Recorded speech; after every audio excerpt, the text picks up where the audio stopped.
abdominal, como su nombre le dice, lo que es la parte del epitelio alveolar. Posteriormente viene el intersticio, viene luego el endotelio capilar, el plasma y lo que es la capa que cubre el eritrocito, ¿no? Entonces, todos estos pasos sigue el oxígeno para poder llegar hasta el eritrocito y luego ser transportado hacia el resto de los tejidos. Otro mecanismo bastante importante que va a interferir en lo que es la ventilación es la resistencia a las vías aéreas. Nosotros debemos recordar que el flujo de gas al interior del pulmón es una mezcla de flujo laminar y un flujo turbulento. Generalmente el flujo, cuando la velocidad no es mucha, es un flujo laminar. Esta posteriormente va a ir incrementando y a nivel de lo que es las ramificaciones en las estructuras bronquiales, esta se puede generar como una serie de remolinos. Y si ya la velocidad es mucho mayor, lo que se puede producir son las denominadas turbulencias. Ahora, la resistencia no es constante, sino que aumenta en proporción con el volumen, con el flujo de gas y se vuelve inversamente proporcional al volumen pulmonar. Las vías aéreas de gran calibre ofrecen mayor resistencia al paso del aire. Ahora, vamos a ver más adelante que no necesariamente es así. Se ha podido determinar que las vías aéreas que ofrecen mayor resistencia son las vías aéreas de mediano calibre. Y esto porque nosotros esperaríamos que, como ya hemos mencionado, a medida que se ramifica la vía aérea, se va haciendo tubos un poco más estrechos y más cortos. Y eso de por sí debería generar un poco más de resistencia. Sin embargo, nosotros debemos tomar en cuenta que las vías aéreas pequeñísimas existen en una innumerable cantidad. Entonces no lo medimos como una unidad, sino lo medimos en conjunto. En conjunto, el área de sección transversal de la pequeña vía aérea es tan grande que hace que disminuya la presión a todo nivel. Por lo tanto, no ejerce una gran resistencia. Ahí hablamos entonces que la resistencia de la vía aérea en su mayoría se encuentra en lo que es la vía de mediano calibre. El flujo turbulento va a ser sensible al calibre de las vías respiratorias y el flujo laminar se presenta distal a los bronquiolos respiratorios, por lo que ya les he mencionado.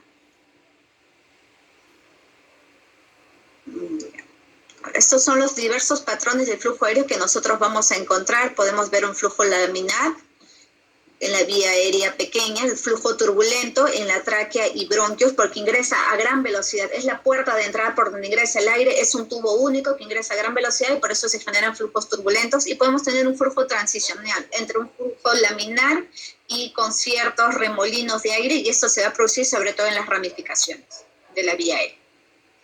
Ahora, otra parte muy importante juegan los músculos de la respiración. Nosotros ya sabemos cuál es el principal músculo de la inspiración, que es el diafragma, ¿no? ¿Alguien me puede decir hacia dónde se contrae el diafragma para favorecer la inspiración? ¿Sí? Hacia abajo y hacia...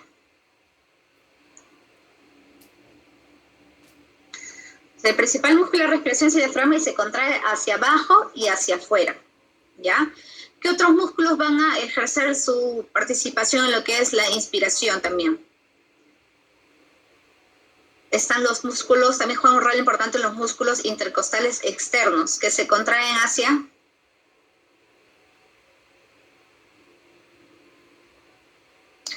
hacia afuera y hacia arriba.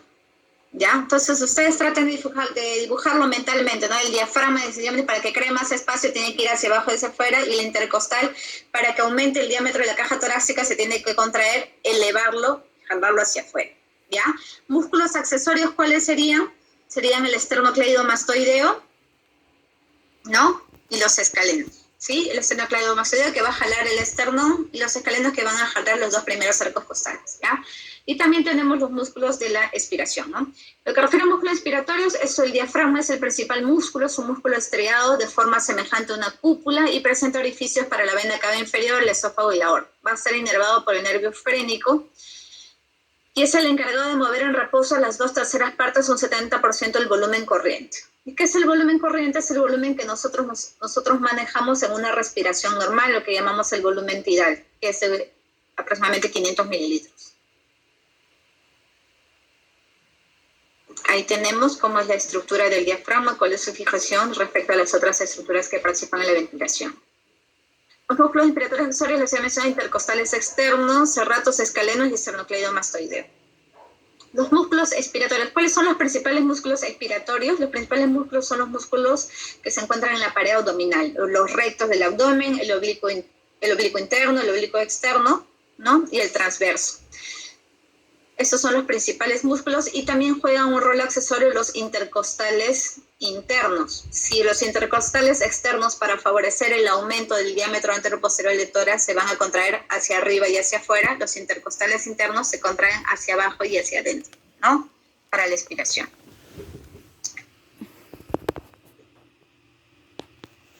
Entonces, aquí pueden ver ustedes cómo en la expiración el diafragma asciende. ¿Qué es lo que hace? Al contraerse estos músculos del abdomen van a aumentar la presión intraabdominal y eso empuja el diafragma hacia arriba y por lo tanto favorece lo que es la expiración, ¿no? Y mientras que en la expiración el diafragma desciende. Ya, otro que habíamos mencionado también que participa en lo que es las variaciones a nivel de la cavidad pleural, ¿no? Presiones que se manejan a nivel pleural es entre menos 5 a menos 10 centímetros de agua. Entonces tiene que caer, tiene que hacerse negativa la presión. Vean ustedes la presión intrapleural en la flechita. Conforme se hace más negativa, favorece la inspiración, favorece que se amplíe, que se vaya llenando el pulmón de aire. A medida que esta se va haciendo más negativa y llega al punto más alto, y cuando esta ya se va haciendo un poco más positiva, se acerca nuevamente a menos 5, ya viene lo que es la expiración. Entonces, se menciona que cuando el pulmón ya ha alcanzado el 70% de su capacidad vital es que ya empieza el retroceso elástico, ¿no? Ya empieza otra vez a su sitio original para producirse lo que es la expiración, ¿ya? Dentro de lo que es la ventilación alveolar, nosotros tenemos el espacio muerto anatómico, que es el volumen de las vías aéreas de conducción. Y les mencioné porque se llama espacio muerto porque no participa en lo que es la ventilación alveolar. Mide aproximadamente 150 mililitros el volumen en esta zona. El espacio muerto alveolar se produce cuando ciertos alvéolos no son o son parcialmente funcionantes, es decir, no participan adecuadamente en el intercambio gaseoso. Supongamos que existe un tromboembolismo pulmonar, entonces no va a producir esta estructura, no va a participar en el intercambio gaseoso y eso produce el espacio muerto alveolar, ¿no? Normalmente el espacio muerto anatómico y alveolar tienen el espacio, suelen tener valores similares a lo que es el espacio muerto fisiológico, ¿no? Se supone que no hay un espacio muerto alveolar, se supone que todas las unidades funcionan, por lo que el espacio muerto fisiológico y anatómico suelen ser de 150 mililitros. Sin embargo, frente a circunstancias como las que mencioné, un tromboembolismo, que no participan de manera efectiva, puede variar, va a diferenciar lo que es el espacio muerto alveolar y por lo tanto van a variar el valor del espacio muerto fisiológico respecto al espacio muerto anatómico, ¿ya? En lo que se refiere a las zonas, que nosotros conocemos como las áreas de West, que son las zonas fisiológicas, tiene que ver con las variaciones que existen a nivel de lo que es la relación ventilación-perfusión, ¿no? Nosotros debemos conocer que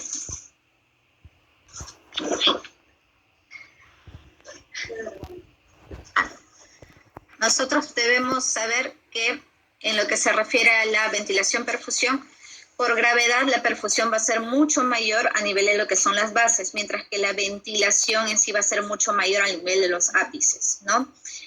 Eso es obviamente por la gravedad. Por eso, por ejemplo, que en patologías como la tuberculosis, como existe mayor concentración de aire en la parte de los ápices, por eso las lesiones y por el tipo de características del bacilo, se suele localizar más en la parte superior de los pulmones, ¿no? No te preocupes. Ya. Se van a delimitar en sí en 3 tipos de regiones, tomando en cuenta las relaciones de ventilación-perfusión. Nosotros vamos a ver que la relación ventilación-perfusión, como la perfusión es menor en los ápices, va a ser mucho mayor en la parte superior, y mientras que va a ser mucho menor en la zona inferior. Eso hablamos de una persona sentada o de pie, ¿no? Eso va a cambiar obviamente si la persona se torna en decúbito, en sí se equilibran en sí todo lo que es la relación de la perfusión, se hace más homogénea y la relación ventilación-perfusión suele ser la misma, siendo obviamente significativamente un poco mejor en las partes posteriores, ¿ya? La ventilación alveolar también nosotros hemos conocido lo que es la ventilación minuto y la ventilación alveolar propiamente dicha. La ventilación minuto viene a ser la cantidad de aire que sale del pulmón, tomando en cuenta la frecuencia respiratoria. Nosotros sabemos que existe una cantidad de aire, el volumen tidal. Lo que nosotros votamos es 500 mililitros. Si esto nosotros lo multiplicamos por una frecuencia respiratoria normal de 15, nosotros vamos a hacer un volumen de 7.500 mililitros. ¿no? Entonces, esta es la ventilación minuto. Ahora, la ventilación alveolar es la cantidad de aire que vamos a encontrar nosotros en los alvéolos propiamente. Ahora, si nosotros tomamos en cuenta que también ingresa un volumen de 500 mililitros, debemos recordar que existe el espacio muerto. 150 mililitros se van a quedar en las vías aéreas de conducción, por lo tanto solo queda 350. Por 15 respiraciones en un minuto hace un total de un volumen de 5.250 mililitros. La capacidad de cierre que es el volumen al cual las vías respiratorias pequeñas comienzan a cerrarse en las partes de declive del pulmón con la expiración, ¿no? ¿Esto qué significa? Esto significa que ¿cómo se produce esto? Lo que sucede es que nosotros sabemos que existe una tensión superficial a nivel de los alvéolos, que estos generalmente tienden al colapso. Entonces, para evitar eso, el organismo detecta, ¿no?, que ya se está produciendo en sí lo que es la expiración, el vaciamiento, y para evitar el colapso a determinado volumen se produce el cierre de la vía aérea, de tal manera que no se produzca el colapso de estos alvéolos.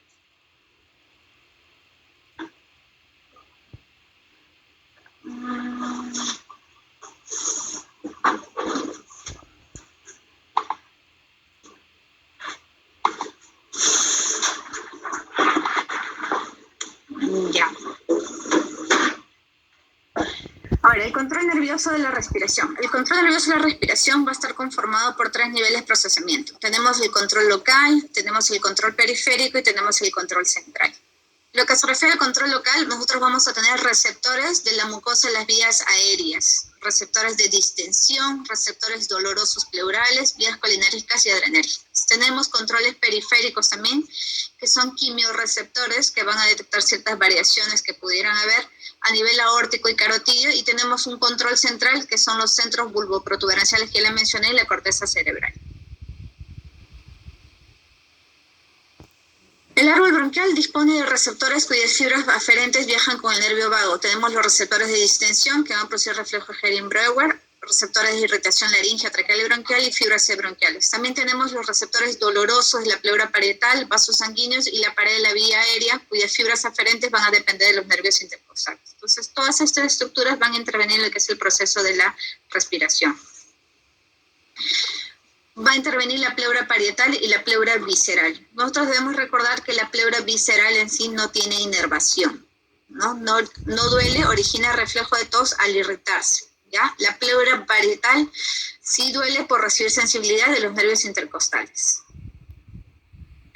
Existen también fibras eferentes de tipo parasimpático, colinérgicas, que viajan con el vago y que van a tener una acción broncoconstrictora, vasodilatadora y secretora. Las fibras eferentes simpáticas adrenérgicas, en cambio, van a tener una acción opuesta a las anteriores. Tomando en cuenta estos mecanismos, es que viene la acción de determinados inhaladores, que ustedes ya van a ver más adelante, ¿no?, en lo que es farmacología respiratoria.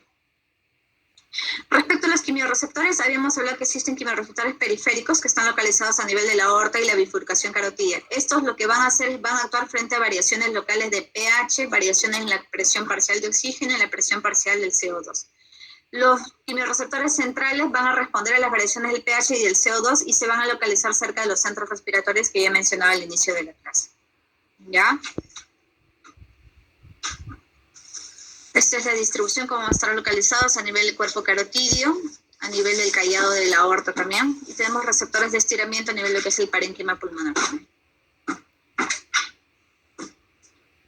Ya les mencioné inicialmente cuáles son los centros respiratorios que van a estar localizados a nivel de bulbo y protuberancia y que tienen que ver con el control también de la respiración de manera voluntaria, ¿no? En lo que se refiere a la parte voluntaria de la respiración, va a estar involucrada lo que es la corteza cerebral y las fibras corticovasculares y corticoespinales.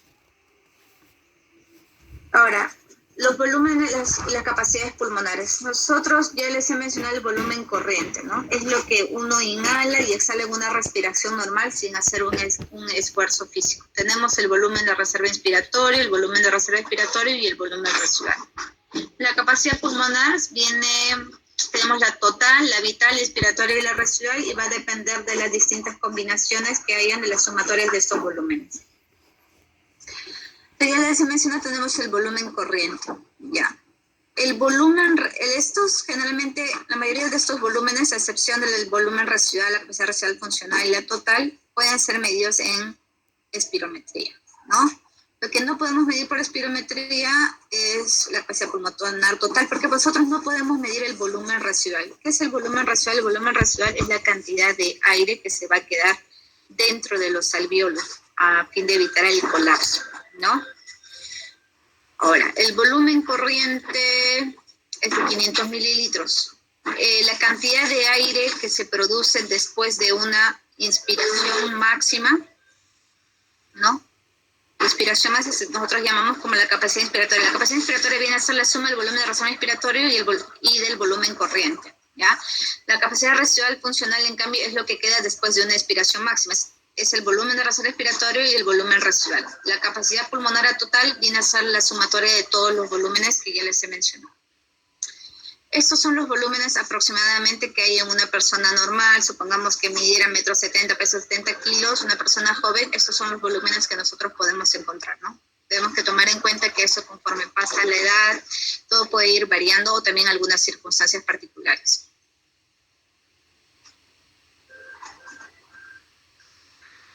No vamos a entrar mucho en detalle respecto a las leyes que van a interferir en lo que es la función pulmonar, ¿ya? Sin embargo, acá están para que ustedes la puedan revisar. La ley de Boyle, que tiene que ver con la presión y volumen de los gases; ley Charles, volumen y temperatura; Gay-Lussac, presión y temperatura; y ley combinada de los gases. Hablaremos brevemente de estos.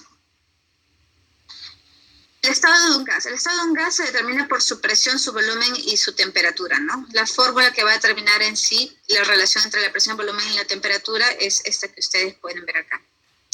Tenemos la ley de Boyle-Marriott, que establece que a una temperatura constante, el volumen de una masa fija de gas es inversamente proporcional a la presión que éste ejerce. Cuando aumenta la presión, el volumen va a bajar, mientras que si la presión disminuye, el volumen aumenta. Acá está explicado qué es lo que sucede, por ejemplo, cuando la presión disminuye, permite que haya un mejor llenado. Lo mismo sucede cuando nosotros lo extrapolamos a lo que es el sistema respiratorio, y cuando la presión aumenta, esto va a dificultar más el ingreso, por lo tanto va a disminuir el volumen. Tenemos la ley de Charles, que relaciona el volumen y la temperatura. En esta ley se dice que para una cierta cantidad de gas a una presión constante, al aumentar la temperatura, el volumen del gas aumenta, y al disminuir, el volumen del gas disminuye. Como ustedes pueden ver en el gráfico, esta está expuesta al calor de una vela, y ahí vemos que el gas en sí se distiende y genera un mayor volumen, ¿no? Acá la ley de Gay-Lussac establece que la presión de volumen fijo de un gas es directamente proporcional a su temperatura. Si el volumen de una cierta cantidad de gas se mantiene constante, el cociente entre presión y temperatura va a permanecer constante. Tenemos la ley de Dalton, que establece que la presión de una mezcla de gases que no reaccionan químicamente es igual a la suma de las presiones parciales que ejercería cada uno de ellos si uno solo ocupase todo el volumen de la mezcla sin variar la temperatura. Ahora, lo que es la hematosis. ¿Qué es en sí la hematosis? La hematosis es estrictamente el intercambio gaseoso. Tiene que ver con la difusión, con el paso del oxígeno desde los alvéolos hacia la sangre, ¿ya? ¿Qué estructuras van a participar acá? Tiene que ver básicamente con lo que es la circulación pulmonar, con la concentración de la hemoglobina, ¿no? ¿Cómo se produce la difusión de oxígeno en el cuerpo? ¿Sabemos a nivel pulmonar cómo se produce? ¿Es por difusión pasiva o por difusión activa?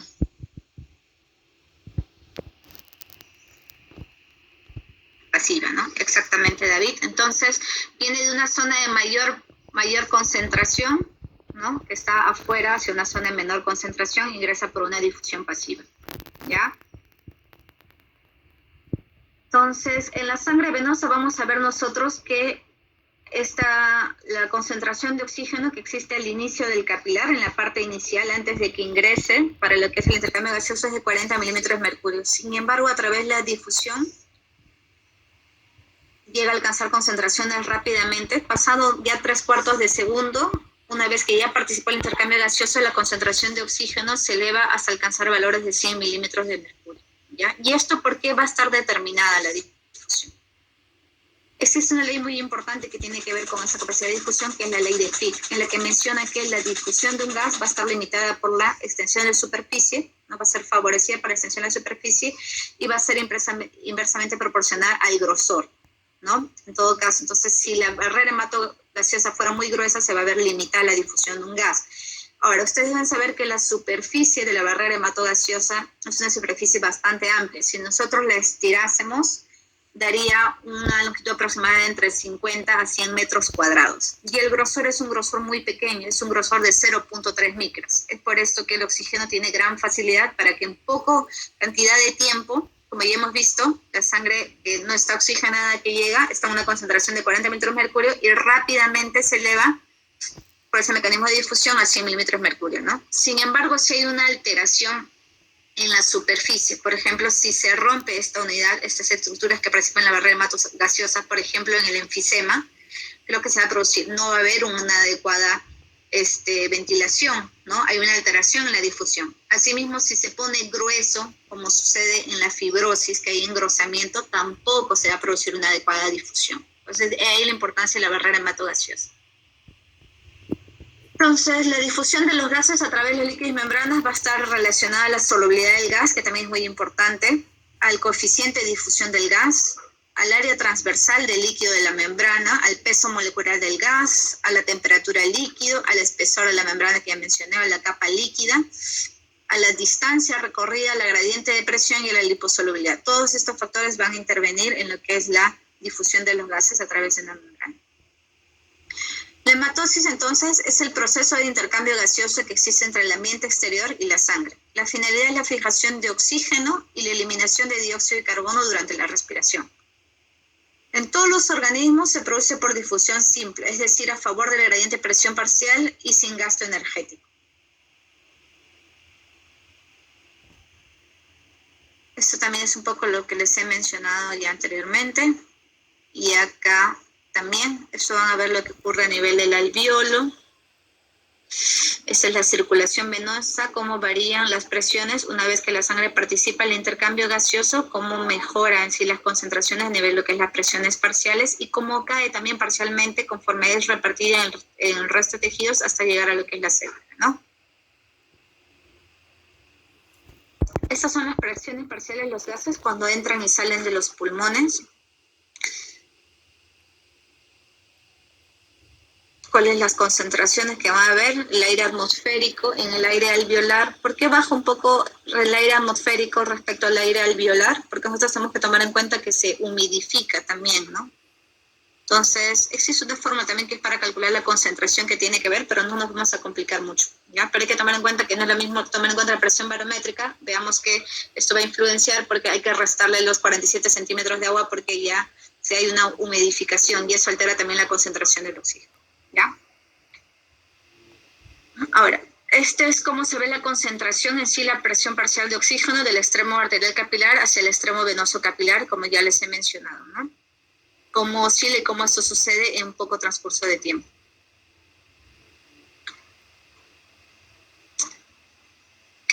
El CO2 difunde exactamente en dirección opuesta a la difusión del oxígeno, obviamente, porque hemos mencionado que el objetivo es que la sangre que viene contaminada, podemos decir la sangre de desecho, viene con CO2 para ser intercambiado, podríamos decir entre comillas, con el oxígeno, ¿no?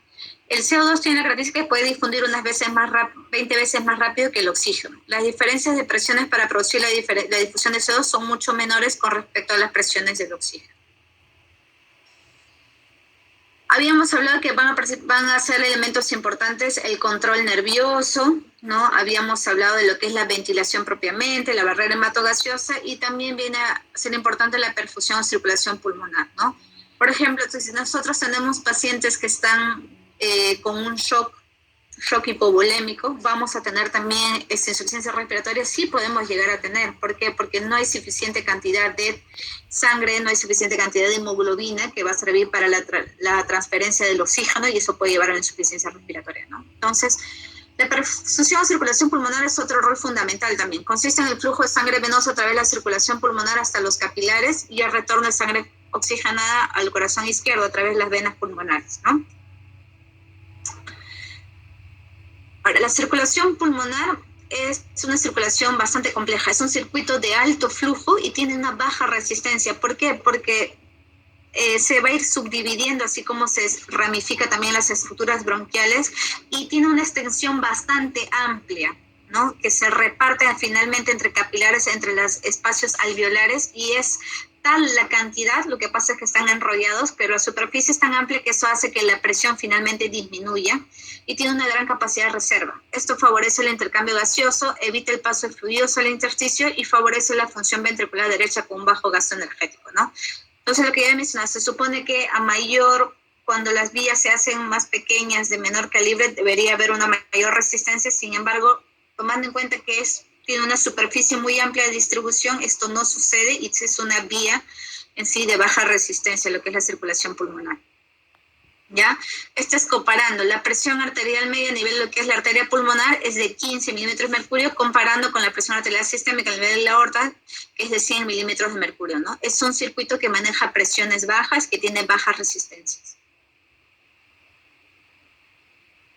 La composición del gas alveolar puede producir cambios en la circulación pulmonar. La circulación pulmonar es un circuito de baja presión, ya mencioné que la media es de 15 milímetros de mercurio. La circulación pulmonar tiene como características que es de gran capacitancia o adaptabilidad, con un gran número de vasos elásticos y de vasos que permanecen normalmente colapsados y que además pueden reclutarse durante el ejercicio, ¿no? ¿Esto por qué? Porque durante el ejercicio, ¿qué es lo que se va a producir? No les he mencionado, pero generalmente, creo que sí mencioné en un momento que en sí el glóbulo rojo permanece 3/4 de segundo nada más en contacto en la superficie para hacer el intercambio gaseoso, ¿no? Sin embargo, cuando hay ejercicio, ¿qué es lo que sucede? Aumenta la frecuencia cardíaca, aumenta el gasto cardíaco, y esto que genera que el tiempo de exposición del glóbulo rojo sea mucho menor. Entonces, de esta manera, ¿qué es lo que se requiere? Se requiere en sí que haya un reclutamiento, ¿no?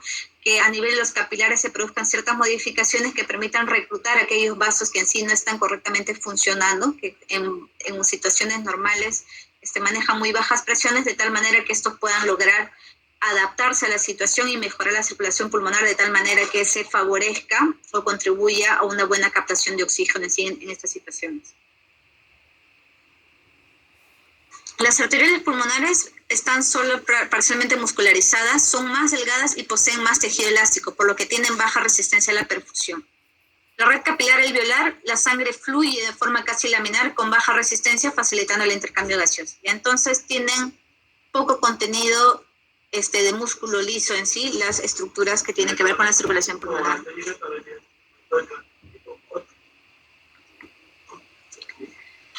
Otra característica importante es que el circuito pulmonar, a diferencia del resto, recibe todo el gasto cardíaco, pero sus presiones son menores que las sistémicas y la presión de la arteria pulmonar suele ser inferior a 25-30 milímetros de mercurio. Durante el ejercicio, las presiones pulmonares se incrementan poco a pesar de que el flujo aumenta 3 a 5 veces. Y esto es porque los capilares que estaban abiertos se distienden y aumentan su flujo hasta el doble y se reclutan capilares que estaban colapsados, duplicándose el número de capilares abiertos, que es lo que les había mencionado, ¿no?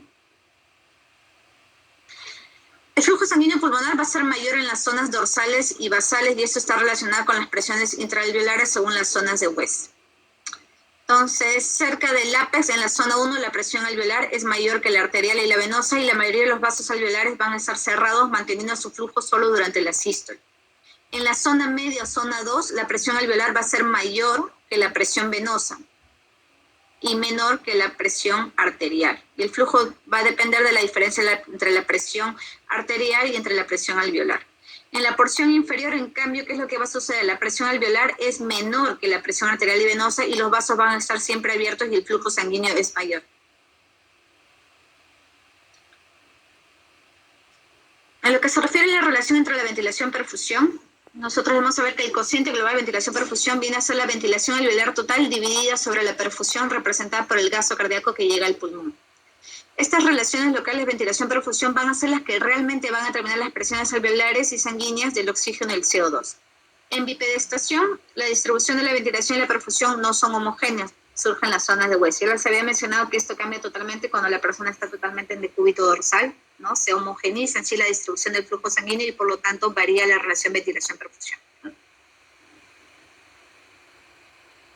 Nosotros podemos encontrar 3 patrones de relación ventilación-perfusión. Podemos tener áreas ventiladas pero no perfundidas, que es el espacio muerto fisiológico. Por ejemplo, en un tromboembolismo pulmonar es lo que podemos encontrar, ¿no? Tenemos también áreas en las que la perfusión y la ventilación son homogéneamente proporcionales y tenemos áreas perfundidas y poco ventiladas, que equivale a un concepto como de cortocircuito. Estas son las diferencias regionales que ustedes van a encontrar en la ventilación y en la perfusión, ¿no? A lo que es hacia la porción superior y hacia la porción inferior del pulmón.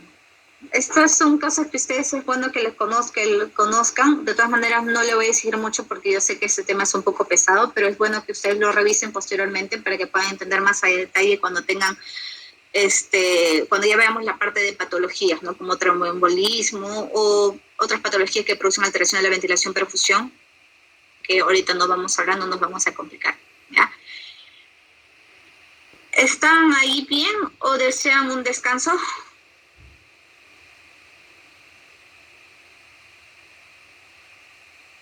Se durmieron, creo. Break, ya. A ver, ¿cuánto quedan? Ah, ya. Ya. Vamos, en todo caso, hay que... ya. Vamos a tratar de avanzar. En todo caso, son 94 diapositivas. Esta parte ya la voy a hacer mucho más rápida. Y luego ya nos vamos a tomar el break antes de la otra clase, que es la de enfoque de Disney. ¿Ya? Entonces, dentro de lo que es el transporte de gases, la hemoglobina, tenemos que ver el transporte de los gases propiamente, la hemoglobina, la curva de disociación de la hemoglobina y el consumo de oxígeno, ¿no? Ahora, ¿el oxígeno cómo se transporta? El oxígeno se transporta unido a la hemoglobina, ¿no? Requiere de la hemoglobina para poder ser transportado, ¿ya? En la sangre arterial, el valor, la presión parcial de oxígeno va a ser 95 milímetros de mercurio aproximadamente, con una saturación de hemoglobina de 97%. Vamos a ver a qué se refiere la saturación de la hemoglobina. Esta es la curva de disociación del oxígeno. Cómo se va a comportar también cuando nosotros vemos desaturación grave, desaturación o normosaturación. Entonces, la capacidad del oxígeno, ¿qué es? Es la cantidad máxima de oxígeno que se puede combinar con la hemoglobina. Nosotros debemos saber, esto es importante, que 1 gramo de hemoglobina puede llegar a transportar hasta 1.39 mililitros de oxígeno. Si nosotros tomamos en cuenta que el valor normal de hemoglobina es de 15 gramos, que es lo ideal, entonces nosotros llegamos a transportar hasta 20.8 mililitros de oxígeno por cada 100 mililitros, ¿ya? De flujo sanguíneo.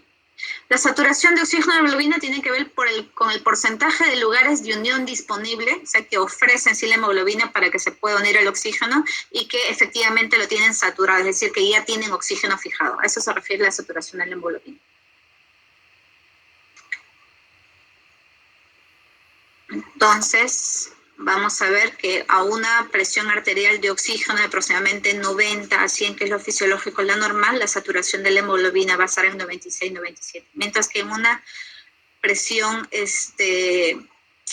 a nivel venoso, vamos a ver, cuando la sangre es venosa, no es oxigenada, la saturación va a oscilar en 75 y va a tener una presión parcial de oxígeno de 40 milímetros de mercurio. ¿Ya? La estructura cuaternaria de la hemoglobina va a determinar su afinidad por el oxígeno, ¿no? Tenemos la desoxihemoglobina, que es cuando las unidades de hemoglobina se unen con fuerza. ¿Aló? Creo que alguien se le activó su micro. La oxihemoglobina tiene enlaces que sostienen las unidades de hemoglobina y que se liberan, y estas van a tener una afinidad de aproximadamente 500 veces más por el oxígeno, ¿no? Entonces, ¿qué estructuras van a contribuir a desviar la afinidad por la hemoglobina? ¿Qué mecanismos o qué circunstancias hacen que se desplace la curva hacia la derecha? ¿Qué tiene que ver qué significa que la curva se desplace hacia la derecha? ¿Alguien me sabe decir?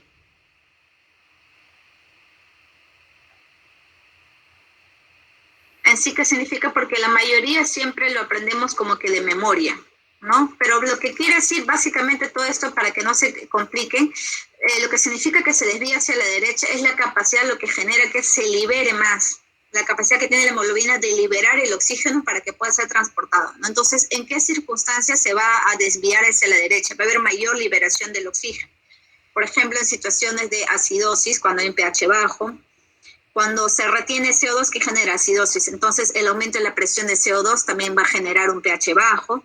Cuando la temperatura es alta, por ejemplo, en ejercicios, aumenta la temperatura de condición de ejercicio. ¿Y eso qué genera? Los músculos requieren que haya una mayor liberación de oxígeno. Entonces, la temperatura también va a llevar la curva de la hemoglobina hacia la derecha, ¿no?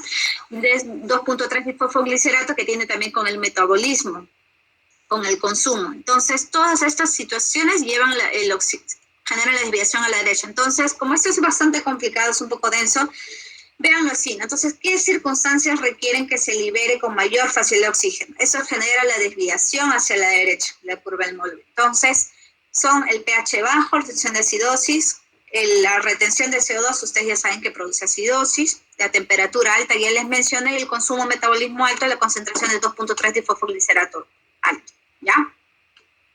¿Está bien así? Para no complicarse, ¿sí, no? El efecto Bohr indica que a un pH menor más ácido, la hemoglobina se unirá al oxígeno con menos afinidad, la va a soltar más, ¿no? Puesto que el CO2 está directamente relacionado con la concentración de hidrogenianos en la sangre, entonces es obvio que a mayor concentración de CO2 va a haber mayor acidez y por lo tanto va a haber una disminución de la afinidad por el oxígeno de la hemoglobina, ¿ya? Es así como lo deben interpretar.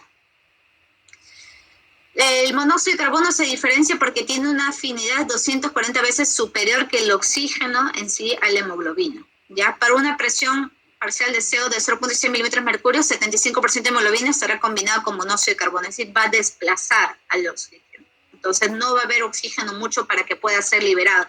Por eso es que cuando hay una concentración alta de monóxido de carbono, se desplaza la curva hacia la izquierda. ¿Ya?